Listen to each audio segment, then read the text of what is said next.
नमस्कार, मैं हूं आपके साथ आयुषी शर्मा। आज तक 24 न्यूज में आपका स्वागत है। आइए रुक करते हैं आज की ताजा खबरों की ओर। राष्ट्रीय कवि संगम मालवा प्रांत की खरगोन इकाई द्वारा राष्ट्रीय अध्यक्ष जगदीश मित्तल अमृत महोत्सव एवं गुरु पूर्णिमा के अवसर काव्य संध्या का आयोजन राष्ट्रीय कवि संगम के खरगोन इकाई अध्यक्ष डॉक्टर लवेश राठौर के निज निवास आदर्श नगर में किया गया। इस काव्य संध्या पर नगर के प्रतिष्ठित कवियों द्वारा काव्य, दोहों और गजलों से समा बांधा गया। कार्यक्रम की शुरुआत सरस्वती पूजन से हुई। इसके पश्चात मुख्य अतिथि दिलीप करपे को इस वर्ष के प. हरिशंकर तिवारी यात्रा वृतांत संस्मरण विधा में साहित्य सम्मान हेतु चयनित होने पर शाल और श्रीफल देकर सम्मानित किया गया।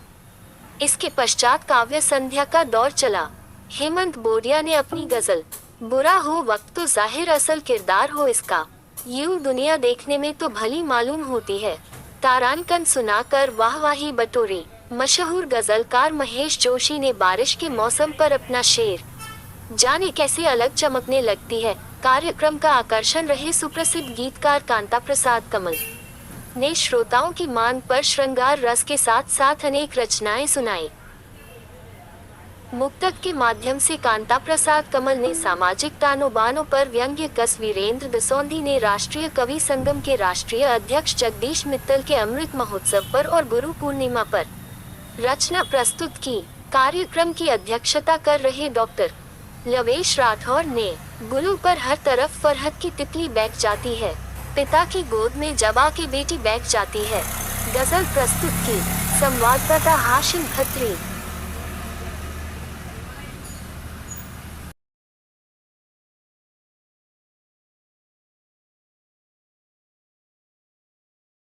के माध्यम से, प्रेम गीतों के माध्यम से करता हूँ।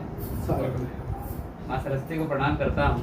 आदरणीय करपे जी उपस्थित हैं, महेश भैया है, भाई साहब। एक 2 मिनट रुकिए बेटा।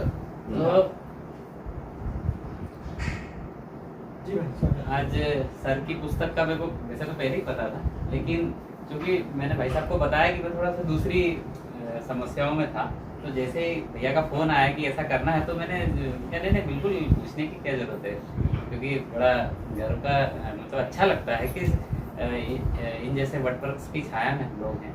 और सर को काफ़ी पहले से परिचय है मेरा। मुझे बहुत अच्छा लगता है जब सर मिलते हैं या सर से कोई ऐसा सानिध्य में भेंट होती है। एक मिश्रित माहौल है और मैं लवेश भैया की जीवटता को भी प्रणाम करता हूँ। अभी पिछले कुछ दिनों में जो घटनाक्रम हुआ उसके बाद इस तरह से हाँ, तो एक मैं वहीं से 4 पंक्तियाँ, मैं क्योंकि नीलेश भैया से मिला तो नहीं कभी, लेकिन उनके बारे में जो मैंने दूसरों से सुना, तो मैं 4 पंक्तियाँ उनको समर्पित करके फिर अपनी बात करता हूँ। सुनिएगा, नीलेश भैया के लिए 4 पंक्तियाँ पढ़ता हूँ। जो न बोला वो सुन लिया उसने, जो न बोला वो सुन लिया उसने, ख्वाब को राही बुन लिया उसने, बाग महका रहा था जो सारा,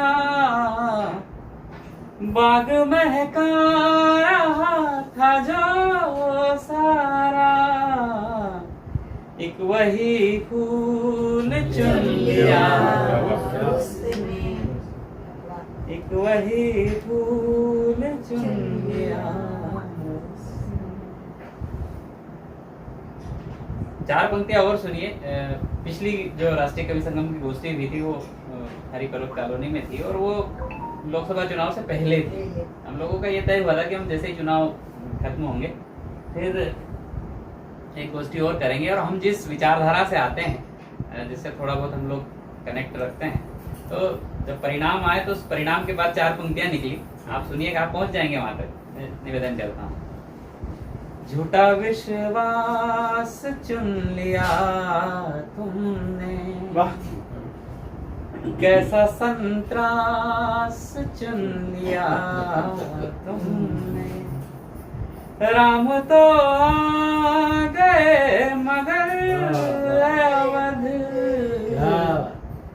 आपकी वनवास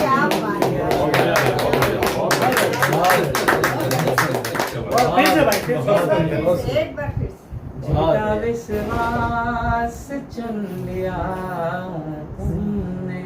उसके मतलब बाद में बहुत सारी बातें भी हुई कि ऐसा नहीं होना चाहिए था, लेकिन चूंकि हम लोग उस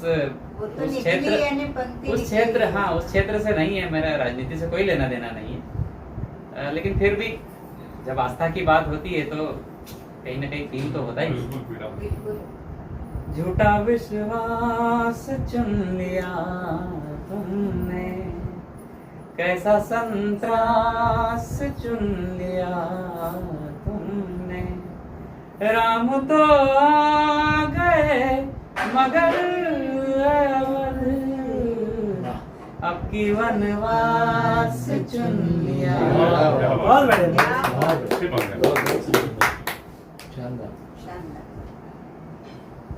चार पंक्तियां अब मैं मेरी पढ़ता हूँ। चार पंक्तियां सुनिए। दर्द अपना ही गुनगुनाए तुम, इसलिए तो समझना तुम। उसने हमेशा अपनी ही बात करी, मेरा सोचा ही नहीं। दर्द अपना ही गुनगुनाए तुम, इसलिए तो समझना तुमने मुझसे जहान मांगा मगर, तुमने मुझसे जहान मांगा मगर, मुझको मुझसे न मांग पाया।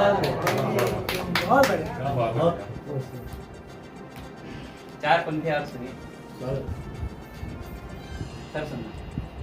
एक तरफी नहीं रखी हमने, एक तरफी नहीं रखी हमने, अपनी मर्जी नहीं रखी हमने।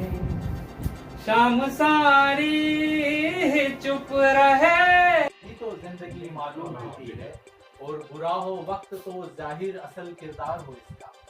बुरा हो वक्त तो जाहिर असल किरदार हो इसका, ये दुनिया देखने में तो भली मालूम। क्या बात है भैया। बुरा हो फिर से भैया।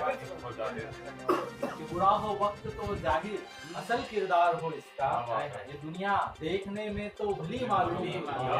और जिसे मसरूफियत दिन भर की पास आने नहीं देती, जिसे मसरूफियत दिन भर की पास आने नहीं देती, उसी की याद रातों में बड़ी मालूम।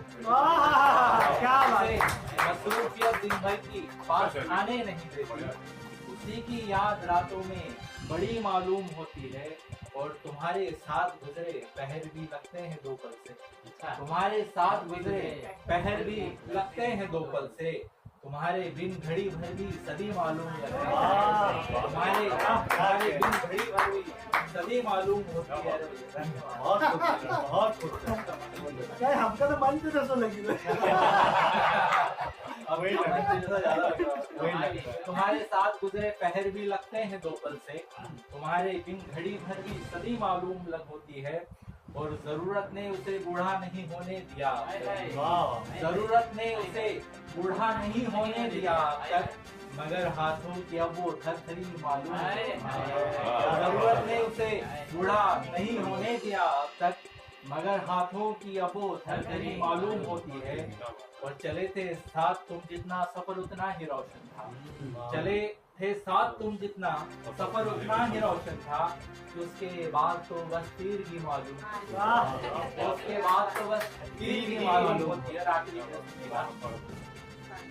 कि जमी का खींचना हर शय वस्तु, कि जमी का खींचना हर शय ही है इसका नमूना क्या, कि जमी का खींचना हर शय ही है इसका नमूना क्या। तेरी आंखों में भी तो ग्रेविटी मालूम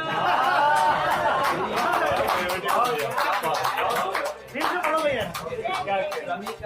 जमी का खींचना हर शय ही है इसका नमूना क्या। जमी का खींचना हर शय ही है इसका नमूना क्या। तेरी आंखों में भी तो ग्रेविटी होती है। हवा गड़बड़ के जो आए वही बारिश होती है। वो खुशियों से ही तो जिंदगी और आपके साथ इजाजत हो तो एक तरलों का जो पढ़ा। हाँ भैया पढ़िए, एक और पढ़िए, एक गीत सुने। प्रेम सुधा बरसा जाना तुम अनायास ही आ जाना। प्रेम सुधा बरसा जाना तुम अनायास ही आ जाना। जाग जाग कर सोती जाए जब सुधियां मेरी आंखों में। जब प्रेमी किसी को अपने प्रेमिका को याद करता है, प्रेमिका प्रेमी को याद करता है, तो एक समय आता है कि याद करते करते झपक आंखें जब मतलब नींद आ जाती कि जाग जाग कर सोती जाए जब सुधियां मेरी आंखों में। मौन बयारी धीमे धीमे बहता हो मेरी सांसों में। जाग जाग कर सोती जाए जब सुधियां मेरी आंखों में। मौन बयारी धीमे धीमे बहता हो मेरी सांसों में। मध्यम मध्यम चित्र तुम्हारा नयन पटल के। वक्त हो गया छोटे से ब्रेक का। ब्रेक के बाद फिर से हाजिर होंगे ऐसे कुछ खास खबरों के साथ। तब तक के लिए नमस्कार। हर खबर की अपडेट पाने के लिए आप हमारे चैनल को सब्सक्राइब करें। धन्यवाद।